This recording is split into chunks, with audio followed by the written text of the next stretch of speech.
we have an absolutely feature-packed Enclosure Talk coming at you guys. So we're taking a look at a part of the order of Sean from Sparta Pride Chondros with a ton of awesome snakes. These are the Expanse. The Expanse is a 30x24x18. We do offer the Evo model, which is a base model of this, but as you can see, the Expanse has tons of features. So, jump into this guy here. It is black PVC with black hardware, satin white Focus Cubed logo. We've got the dual plane door, which is for easy perch removal. Black knob, CNC contoured 1/4 inch polycarbonate door. Jumping inside here, we do have the 20x20x15 perch combo carbon fiber with the 1/4 inch polycarbonate clear tees. Ooh, those look nice. So we have the 22 inch dimmable LED tucked up in the corner there, nice and clean. Heat panel, center mounted with the probe holder. No snake or anything can sit on the cord. It's nice and tucked in there. And as you can see, it's got dual venting set up. So we'll jump over to let Steven kind of explain that, because these are, like I said, feature packed with a lot of goodies. Okay, so there's like a ton of options here, so I'm going to slowly try and go through each one of them and explain what they are and kind of why we did them. So first off, you've got the 40-watt RHP. Sean wanted to go with something center mounted, which actually it's kind of cool because whenever you run it, you almost have like two enclosures in one. So you have a gradient that comes this way and you have one that comes this way. So each of them's consistent. It's kind of neat because if you wanted to set, maybe one cool side up with a bunch of, hides or foliage or something like that, or a water dish, you can kind of pick either side to have one that has a bunch of cover, or maybe one that's, open, I guess, if you want to do feeding or something like that. You're not having to navigate through a bunch of like plastic plants and nonsense. But also, like in the top of this thing, there are no cords anywhere. So the way that light is mounted, the cord runs directly out the back. The radiant heat panel, it goes directly out the back in its own slot, and right next to it we've actually got the probe mounted to the enclosure, so it's to the back wall, and it's right about the same height as this highest perch right here. So we used tinted acrylic just because it looks cool. I mean, we can make it out of HDPE or PVC, but that just, it looks sick, and it holds that probe at this height. So we have a test unit at home that we've been kind of experimenting on, making sure this works, and we set that probe temp to be 84.7 degrees, I think is what we got it running at. And when you take a temp gun on that top perch, it is 84.7. I mean, it is dead on. So it works super good. We did something a little special for him too with his perch mounts. We actually have two sets of holes. So with like a 2mm Allen wrench, you can pull these bolts out and you can actually move every one of these perches down an inch. So if you want to just barely adjust that gradient or adjust your temp just a hair, you can kind of play with those things and dial it in just right depending on how high you are and stuff like that. Another big feature of this thing is the venting.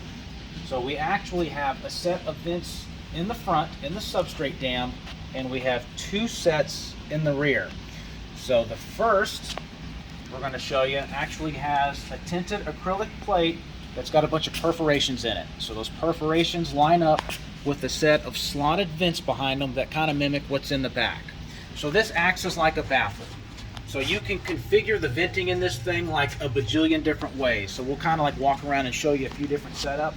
But this has the perforated venting in the front, and it has both sets of vents in the rear wide open. So another alternative to that, if you don't want to pull any air from the front for some reason, so if you want it just kind of like a standard traditional enclosure that pulls like from the rear, you can install this Pvc Block Off Plate. So this cuts all the venting off from the rear, and it just lets it circulate from the back in and out essentially. So we can go around to the other side and show you what it sort of looks like. Well, actually, I'll show you this right there. Here is one of the back sets of vents closed, so that's another way you can run it. So if you're wanting to pull maybe just from the front a little bit, and from the back wide open, you can shut down this one side and have it where it just pulls air up and across. Or you can run it like this. This is just wide open in the back. So these vents here are non-adjustable. That's static. That always stays like that.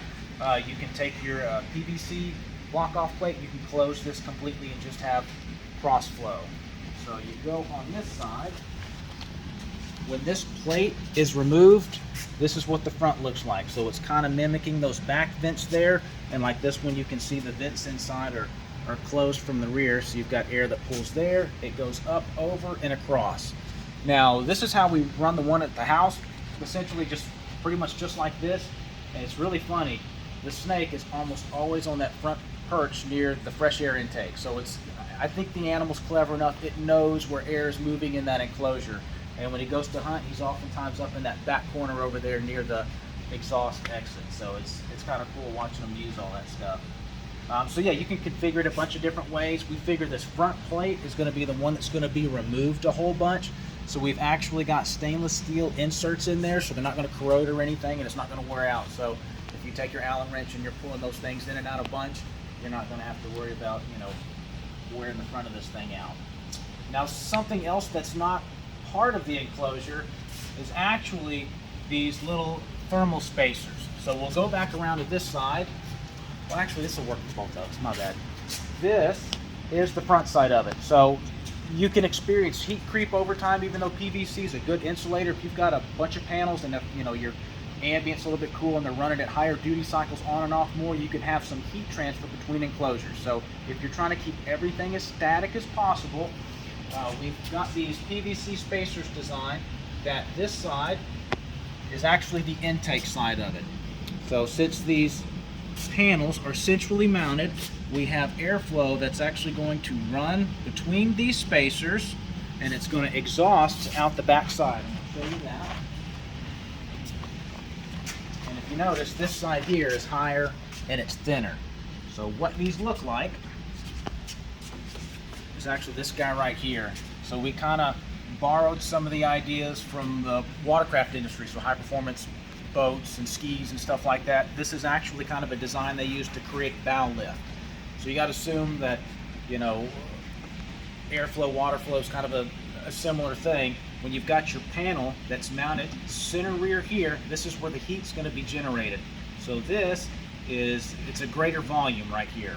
So what happens is that heat back here, as it expands, it's going to pull air through these thin vents in the front. Obviously, as the air gets hotter, it expands and it's going to come out the rear. So it's going to create a natural draw that pulls air from the front up to this hot spot here and then exhaust out the back. So hopefully that's going to help eliminate some of that heat creep that can happen when you're stacking, you know, lots and lots and lots of enclosures on top of each other. So, and of course we had to do it white just because it looks cool. It matches his logo. So it's kind of a neat little eye-catching piece that I think is actually going to work super, super well. So I think that's mostly everything that I got on the weird super custom end of it. But yeah, the model we offer now is the Evo 30, and it's basically the base model version of this. So if you're bored and you want to see what the actual differences are, you can go onto the website and you can look at the Evo 30 and you can see the very base model of this unit. And that kind of will help you appreciate all the other ridiculousness we've got going on in there. So we're super stoked for Sean to get these things, and he's always got great feedback. So if there's any way to make it better, he's going to let us know. But I think we've got a winner with these. So once again, these are the Expanse model. They are 30 by 24 by 18. Super cool.